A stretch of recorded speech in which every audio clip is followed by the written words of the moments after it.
It was a crisp October morning in Willow Creek, Tennessee, the kind where the air smells of damp leaves and the sun tricks you into thinking winter's still a ways off. I was on my front porch, nursing a mug of black coffee, my work boots scuffed from years of pacing my 10-acre plot. My name's Henry Caldwell, 52 years old, a retired civil engineer who'd spent decades building bridges and roads across the South. This land was my haven, every inch surveyed, every oak planted by my hands. I'd raised my kids here, buried my old dog under the big sycamore, and built my house from the ground up. It was mine in a way only a man who's bled for his dirt can understand. Lately, whispers had been floating around town about the new development on the east side Cedar Hills Estates, a gated community with manicured lawns and houses that looked like they belonged in a magazine. Not my kind of place. I liked my privacy, my gravel drive, my no trespassing signs posted every 50 yards. But that morning, something caught my eye. Bright yellow stakes driven into the earth along my eastern fence line, just past the blackberry thickets. Tire tracks snaked through the grass, deep and fresh, like someone had been in a hurry. My gut twisted. This wasn't right. I grabbed my survey map from the garage, the one I'd had redone 2 years back, precise to the quarter inch. Sure enough, those stakes were on my land, a good 15 feet inside my boundary. By noon, a bulldozer roared to life, chewing up my soil like it was public property. A crew in orange vests moved with the arrogance of men who thought they had permission. I marched out, flannel shirt flapping, and yelled over the engine. "This is private land. Who gave you the go-ahead?" A foreman barely glanced up, waving a crumpled site plan. "Cedar Hills HOA says this is an access road." "All cleared." I snapped. "That's my property, and your map's garbage. Get off now." He shrugged. "Talk to the HOA. We're just following orders." That night, I dug through my files, pulling out deeds and surveys. I called my old buddy Tom, who worked in county records. He confirmed. No easement, no shared access, nothing. My land was clean.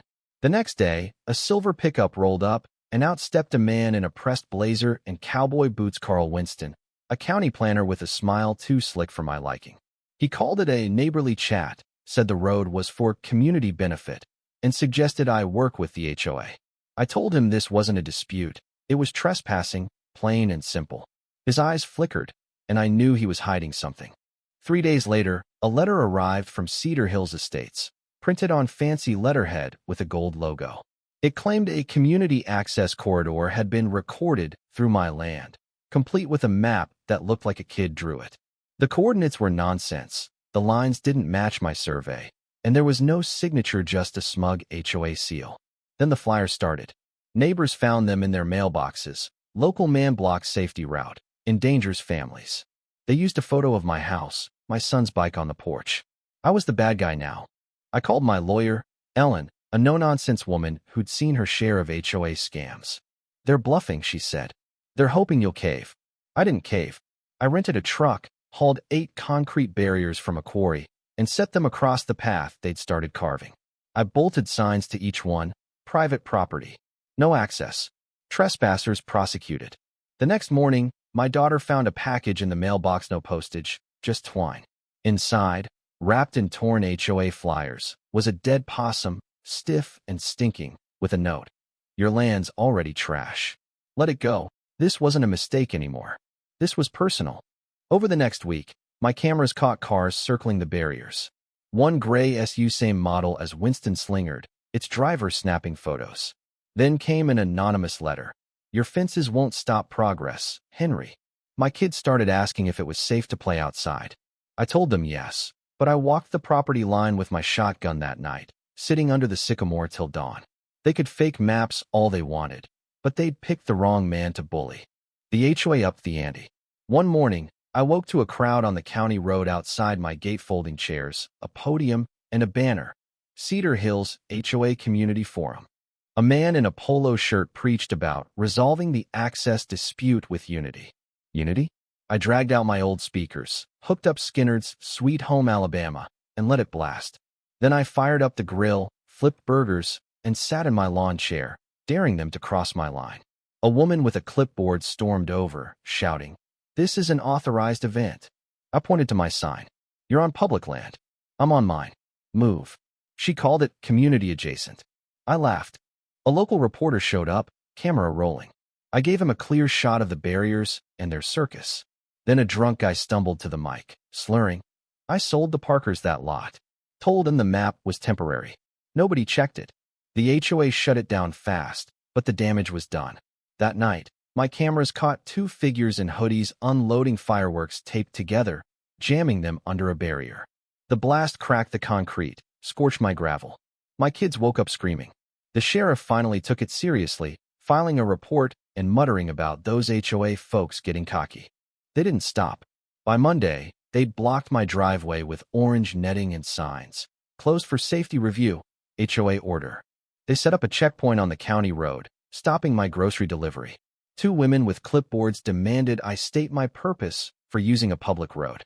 I recorded them, told them to move, and tore down their setup. Then the county sent a notice, claiming my land was under review for zoning violations because of my barriers. Ellen called it bureaucratic warfare.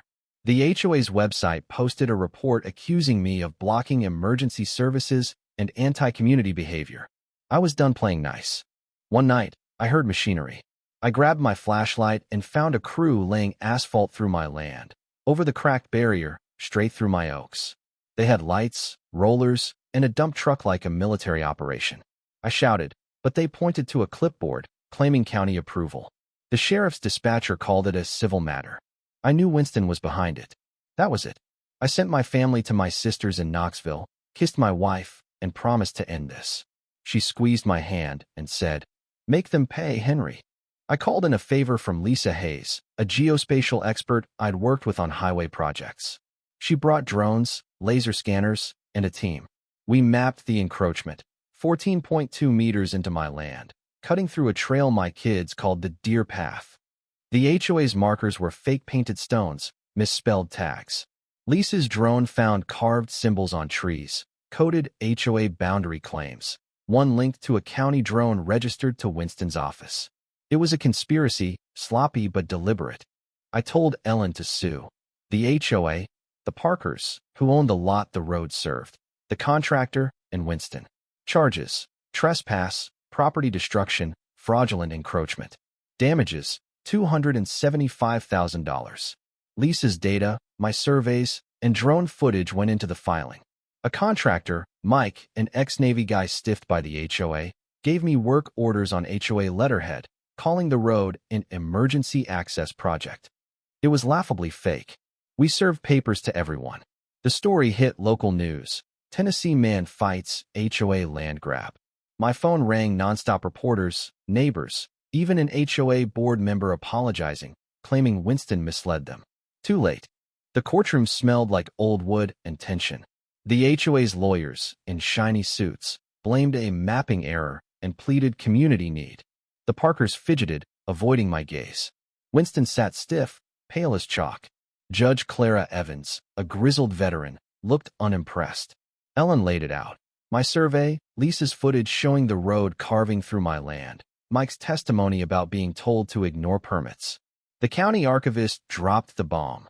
Winston had forged a map update, using restricted codes, days before the asphalt hit. The judge's silence was deafening.